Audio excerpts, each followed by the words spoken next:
Pretty much ever since I started this podcast, I've been telling you about a service called Anchor. And if you hadn't heard about Anchor, it's the easiest way to make a podcast. And who doesn't have a podcast these days? Let me explain. It's free. There's creation tools that allow you to record and edit your podcast right from your phone or computer. Anchor will then distribute your podcast for you so it can be heard on Spotify, Apple Podcasts, and many more. You can make money from your podcast with no minimum listenership. It's everything you truly need to make a podcast in one place. Here's what you need to do. Download the free Anchor app or go to anchor.fm to get started.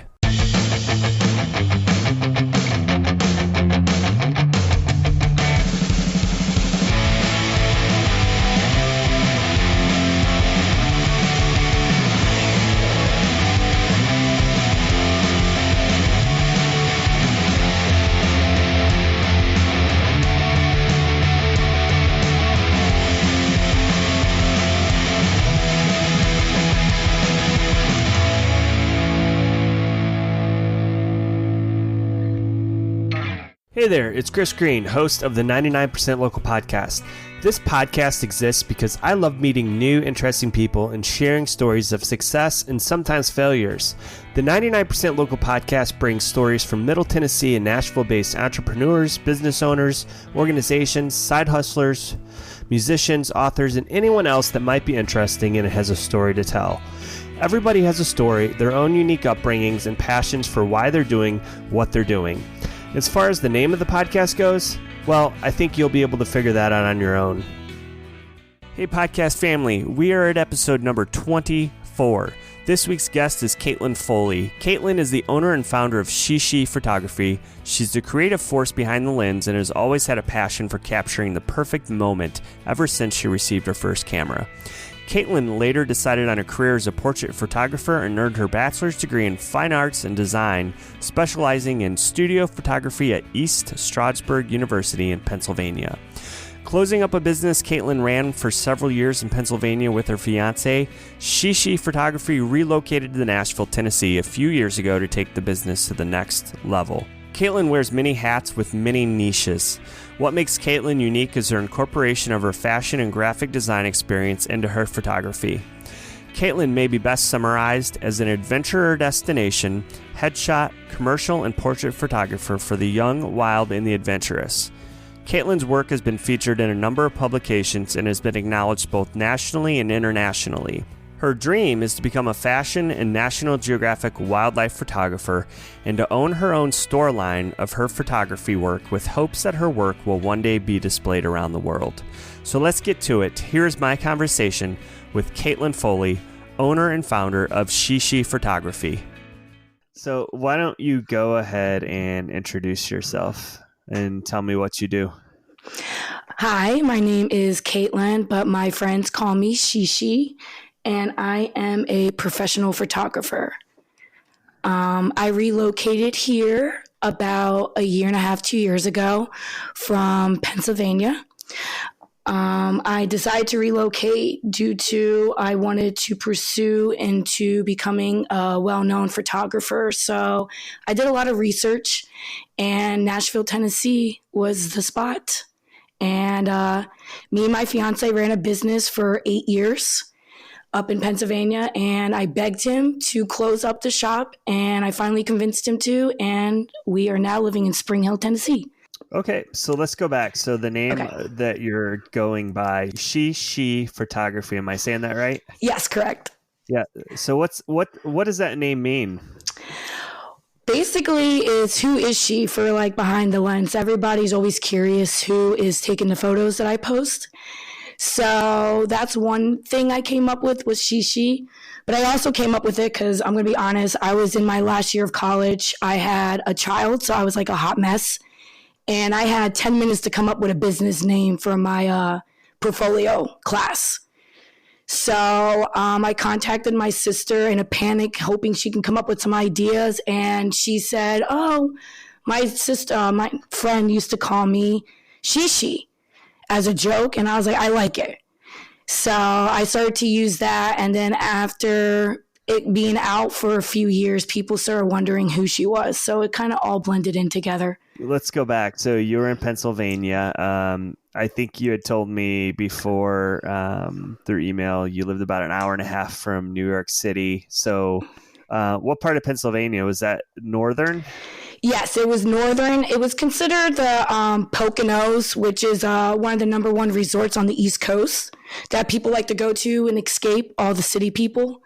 So I lived in a tourist area, a very high, a lot of people area. So it was interesting. Did you grow up in Pennsylvania?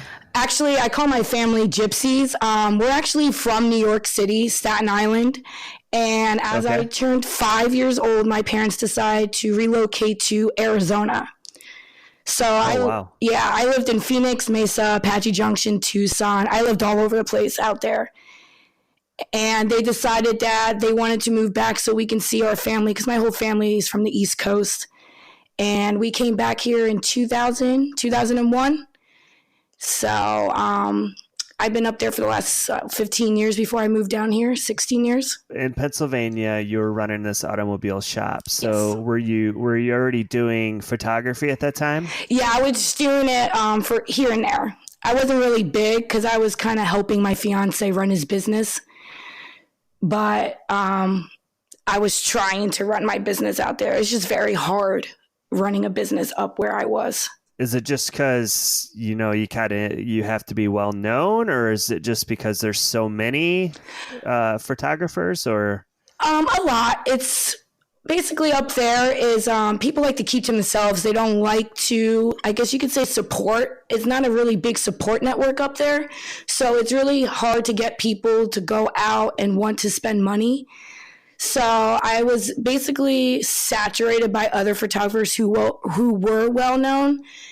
And of course, outside New York City, you had a lot of people from the city move to the Poconos because it was hard for them to make business out there. So that was another battle I had to go against, is people who were established already.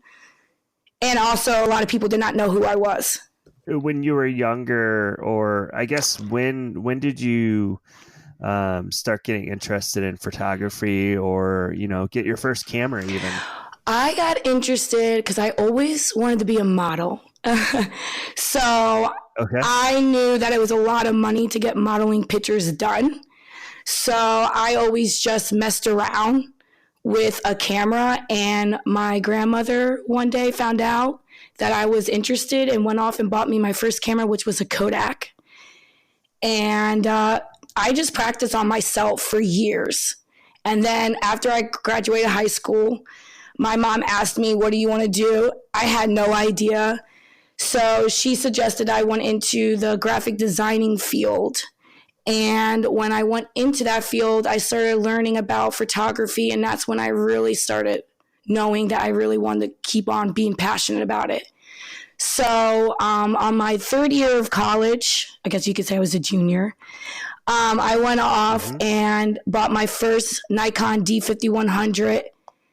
And I just started doing landscape on there. And then someone got a hold of me, and I did my first senior portrait when I was 20 years old, 21. And that's how I really got into it. So did you go to college then, end up going to college for photography? Yes. I went to Northampton Community College for 3 years because I couldn't figure out what I wanted to be.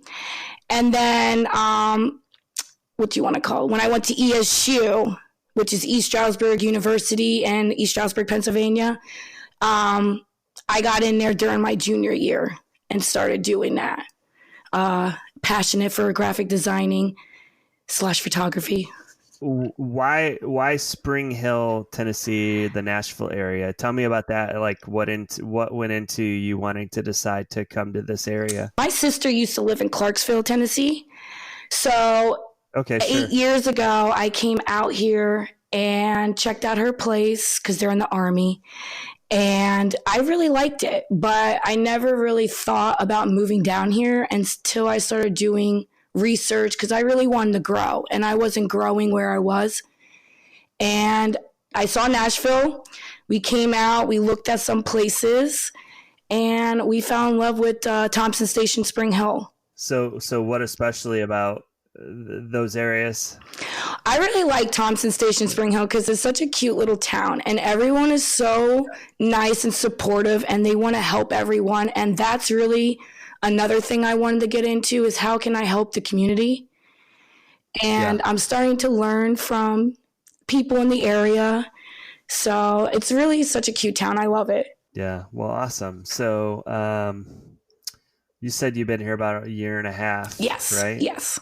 Yeah. So I think we moved down here from the Chicago area actually almost 2 years ago. So it's about a year and a half too. So awesome. Yeah. And the same reason, same reason, it's just, it's such a little, it's the population's growing, but it's still got that small town feel. And, you can go to the store or whatever and run into people, and yeah, I just love that. I do. I also love the landscape. It kind of reminds me of where I'm from.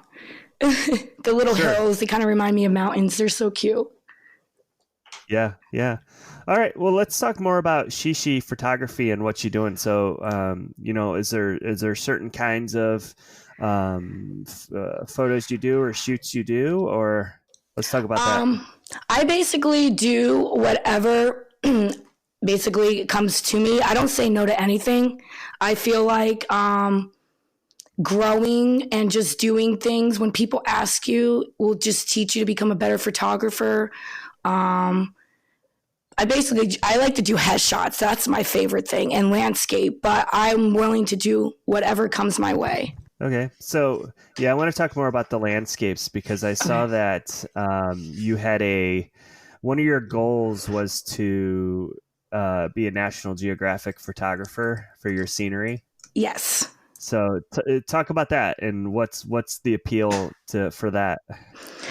Basically, I just go around taking pictures and just enter as many contests as I can for them, because it's so hard to get noticed by them, because there's so many good photographers out there. I feel like I'm a little peanut. So I just do as many landscapes as I can and enter as many contests as I can. Yeah. So I mean, have you got feedback from them, or no? How do we make this happen? I don't know. I never got feedback from them, but I did have someone that worked for the National Geographic come on my page, but nothing has happened. No, I'm sure that's really cool. So how does that work? Like, do you become like an employee or kind of freelance? I just do freelance. I really don't know much, because I know there's so many jobs for National Geographic. I have no idea. I just want to get noticed by them. So are they kind of, I have no idea about that. The photography industry. Is National Geographic kind of one of the, the biggest as far as landscape and, scenery photography? Yes, okay. It is the biggest. Okay. All right. So yeah, you said you do headshots, family portraits. I saw you do a lot of grand openings too for business, especially here in Spring Hill, where you're living. So, is it you do a wide variety. You don't especially focus on one type of shoot. Is that just something you need to continue to learn to do the different types, whether it's, family portraits or headshots, or, I know you do home decor as well. I would say yes. I've been told that I should be focused on like one thing, but I mean, it's just so hard because I have so many people come up to me wanting to do different things. So it's very hard for me just to pick one thing, but it's something I should definitely start practicing on. Yeah. So besides, submitting photographs to National Geographic, I know you've been featured a little bit as well. Let's talk about some of those. Go ahead and brag on yourself. Okay. I entered an international portrait contest in 2016 and 17, which is basically internationally. Everybody all over the world basically entered this contest. If you go on Instagram, it's at Portrait Photo Awards. And I'm pretty sure it's one of the biggest community awards that Instagram has so far. And when I joined, it was just me seeing where I stand, because I really never got feedback from people to help me. So I thought maybe if I did it outside of the people that I knew, I can get a better feedback. And I didn't realize that I was going to win awards. So that was a big excitement for me, that I actually got validation that I'm on the right track with my career. And I came in 32nd place out, I think, of 300 photographers. And then they categorized them into each country. So for the United States, I'm pretty sure there was 12 of them, and I came in 7th place. So that was exciting news. So what else? I know you were featured with, was it Local Flair? Yes. I entered a contest 7 months prior to another contest that they had, and I came in 2nd place for that one. But it wasn't like, you know, you won front cover. It was just basically the top 10 photos of the week. And 6 months later, she contacted me and said, I have one of your pictures from 6 months ago, and we really would like you to be on the front cover because you qualify for everything we were looking for that particular issue, which was December and January issue. And somebody put me in for the Reader Choice Awards for the Poconos, and I came in 5th place in that one. I had people in the area submit my work. Yeah, in the Local Flair, that's in the tri-state, New York, Pennsylvania, New Jersey area. Is that a magazine, or is it something online? Yes, it's they call it an elegant upscale magazine. So it's for the basically upper scale business areas. So like Philadelphia, and then some places in New Jersey, and some place in the New York City / upper state New York. So yeah, it was all about businesses inside it. How much time have you wasted waiting in line for an oil change? Think of all the things you could have been doing, like taking the kids to soccer, grocery shopping, or watching a movie. Or maybe you're the busy mom who barely even has time to sleep, let alone take your car in for service or for an oil change. Around the Neighborhood Oil Change comes to you, saving you time and money. At home or at the office, get your car serviced with no waiting. Beyond oil changes, they also do wiper blade replacements, wiper fluid top-offs, tire pressure checks, and have also partnered with the Freedom Tire Guys for anyone needing tire rotation or even a new set of tires. They also specialize in commercial services for fleets. Prices are very comparable to your local shops, and there are no upcharges or hidden fees. Around the Neighborhood Oil Change services Brentwood, Franklin, Spring Hill, Nolensville, and all Nashville surrounding areas. For more information, go to their website at aroundtheneighborhoodoilchange.com or call 615-708-2OIL. Around the Neighborhood Oil Change, so you have more time for the important things.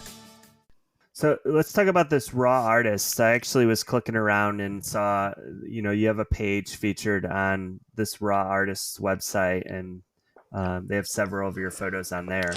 Yes, I actually was scouted by a girl named Victoria 3 weeks before the artist gallery that they hosted in Nashville. And she basically asked me if I can just be in it. Because when you do that, you have to submit photos, and then they have to go through judges, and then they pick who they want. And for me, I was scouted, so I didn't have to go through any of that. But basically, I had to just sell tickets, which I did. And I was basically one of their photographers that were there. There was 3 other photographers there as well. Okay, cool. So is that raw artist, is that Nashville based then? Or no? It's actually the countries and international too. Okay. So yeah, they're growing. They're one of the biggest showcases in the world right now for art. So I was very excited. I never heard of them until they reached out to me. Yeah, they have a really cool website too. And just to go through, I spent some time yesterday just going through, looking at a lot of the art and the photographs that are on there. They have everything from fashion, music, film. There's even tech stuff. Yeah, it's a pretty cool website. It was a pretty cool event. A lot of creative people were there. Yeah. All right. So I wanted to ask you about this. So I read, and I don't know where I read this at, maybe on your website, that you were offered jobs for teaching. Yes, for my techniques, because I entered and won the Portrait Photo Awards, they leave your website up that's connected to them, which is still up. Okay. And they basically allow businesses to go on there to try to offer businesses for the photographers who won. And college in London and Germany asked if I can come for a 6-week course to teach my techniques. I just couldn't take them, unfortunately, because I had 2 kids at the time, and that would be a drastic move for me and my family. So I never took the offer, unfortunately. Yeah. Yeah. So what's that mean to teach your techniques? They liked my style. Basically, I'm a graphic designer as well, so I use my graphic designing skills in with my photography skills, and that's how I make my portraits. A lot of people, unless you go to college, graphic designing is really hard to learn. I mean, you can self-teach yourself, but that's a lot of patience you have to do. But basically, that's what I do with my work, and that's why they offered me, because they said my technique was very rare. Oh, wow. So let me ask you this. What inspires, your photography mainly? And then, or what is your goal for, doing a session, whether you're doing like a family photo shoot or, I don't know, senior pictures or just headshots? I like to, with my clients, make them feel like if they were on a magazine. Like, everyone can't afford to be famous, obviously, and everyone would like to be, or like to have images just for that 1 second, just to like look at themselves and be like, wow, that's me.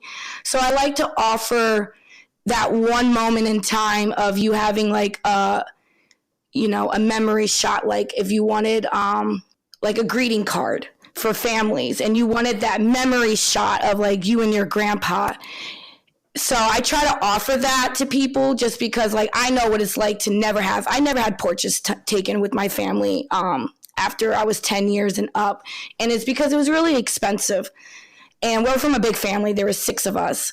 So I just like to offer to people that one moment in time that they can have, that special moment that they can have. So what have been your favorite events or types of shoots that you've done around Nashville?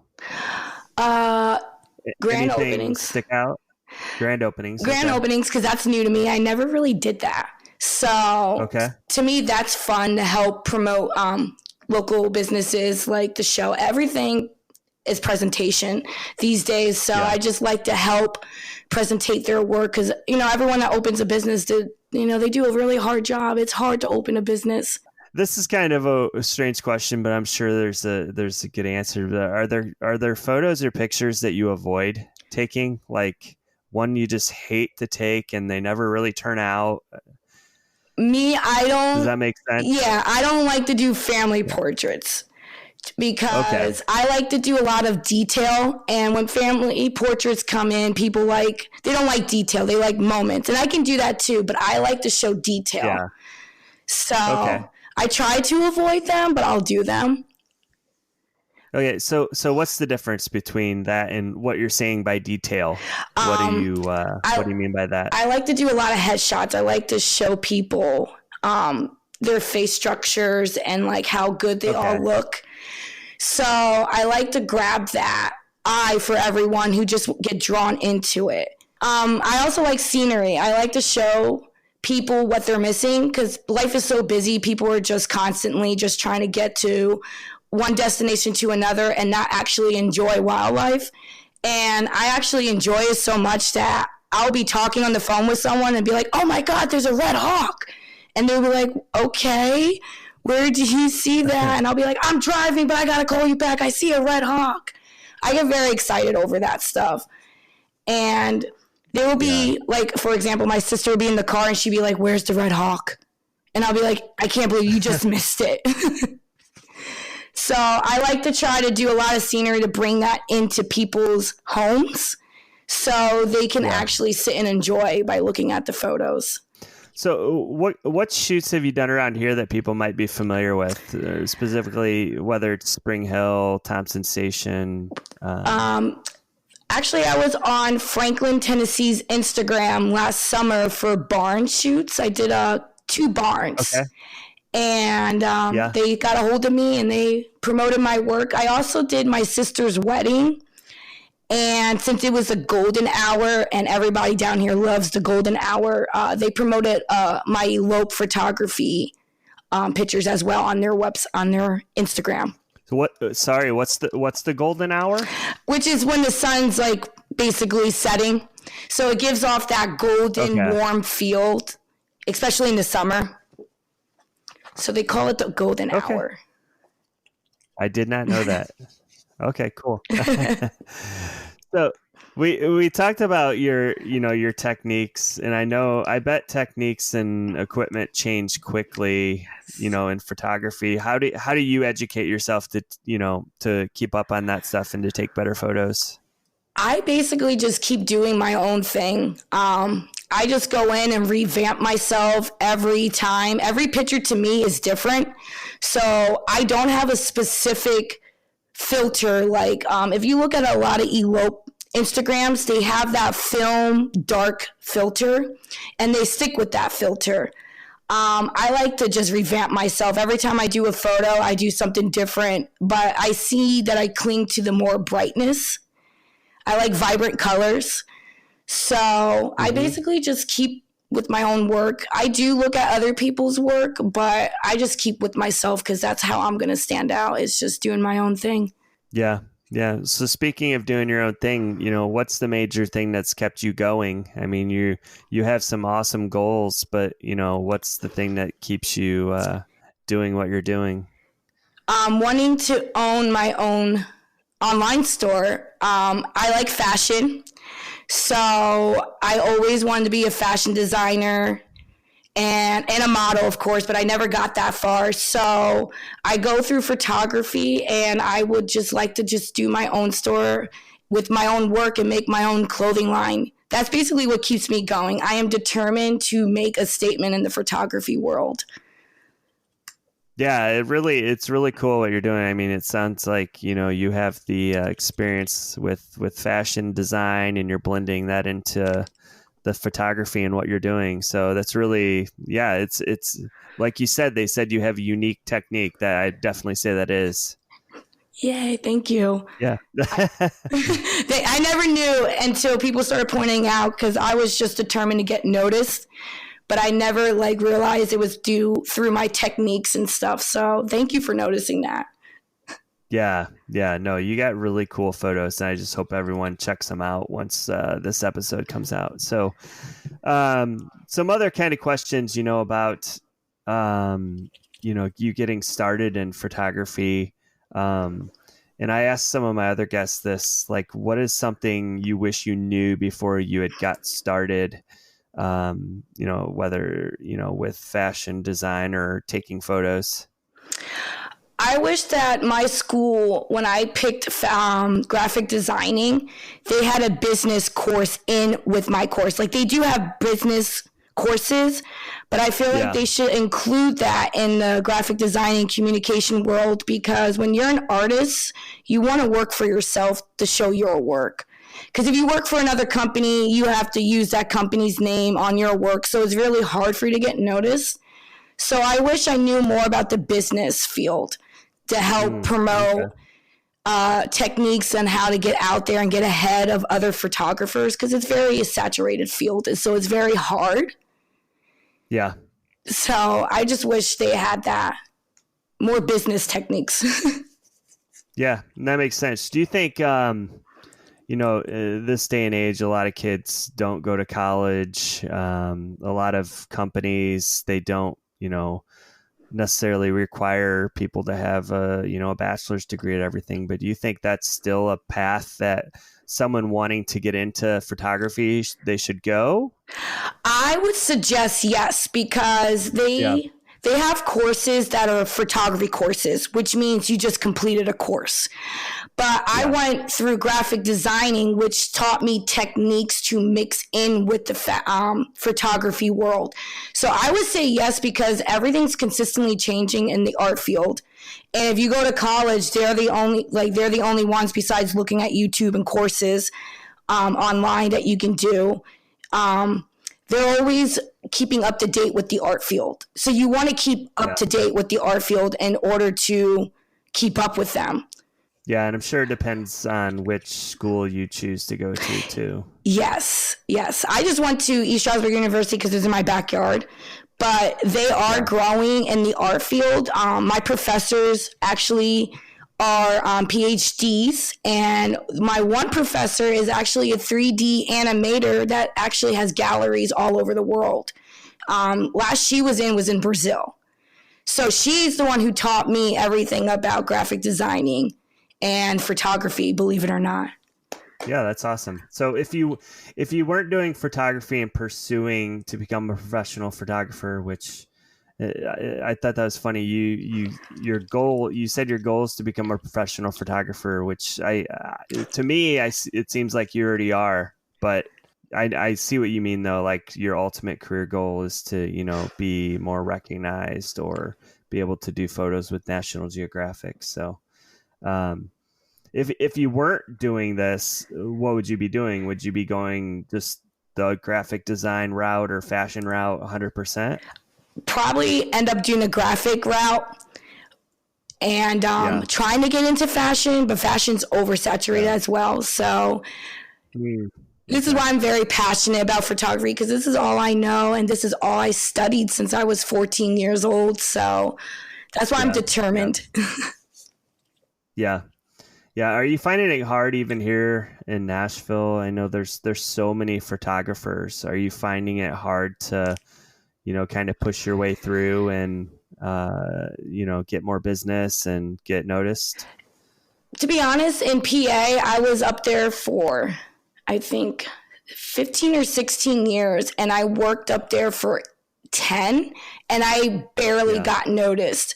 I moved down here a year and a half ago, and I got more business in the last year and a half than I did in the last 15 years living up in Pennsylvania. So I would personally say yes. For me, it's working. Yeah. It's slowly, but, I like to slow first and then gradually go up. Besides photography, what do you like to do? I saw you're a lover of coffee, yoga, mountains, and wildlife. Yeah. I think that was on Instagram, maybe. Yes. But, so what do you do when you're not doing photos? I like to disappear into the national parks. I love going to national parks. I like to travel a lot. But I also like to do yoga. Helps me a little bit. So that's it. Any specific places it's kind of your go-to place? My go-to places is the Smokies. So I would try to go there once a month if possible. I also like to go to Colorado a lot too. And obviously Maryland/Pennsylvania, see my family. But my go-to spots are national parks. And since we have one in our state, it's the Smokies. Yeah, that's awesome. We love going to the mountains too, and we try to get out there once a year. So I do. I love it there. It's so beautiful. Why don't you go ahead and give your Instagram, your website, everything else where people can find out more about you? Go ahead and plug that. My Instagram account is at She Shee Photography, and that's my number one social media that I'm always on. My other one is to Facebook, which is She Shee Photography as well. And I do have a Pinterest if people want to follow me on there. I give out basically some techniques and my fashion lines as well, because I do make socks and cell phone covers. So I try to put them on Pinterest. That was my discussion with Caitlyn Foley, otherwise known as She Shee, the owner and founder of She Shee Photography. Now, there's no doubt about it, and I give Caitlyn a hard time about it, jokingly of course, but there's no hiding her tri-state accent. Some might say I have a Midwest or Chicago accent, but I don't hear it. I encourage you to go to Caitlyn's website at shesheephotography.com and take a look around. She has several galleries of photos on her site featuring her portraits, headshots, adventurous love stories, and scenery. Her site includes her contact info and pricing so you can book her for your next occasion, adventure, or event. Last but not least, don't forget to visit her on Facebook and Instagram at She Shee Photography. Before we get out of here, thanks for listening, and as always, you can drop me a line at 99percentlocalpod@gmail.com. Also, hit me up on Instagram at 99percentlocalpod. I absolutely love interacting with this podcast community. We'll see you again next week.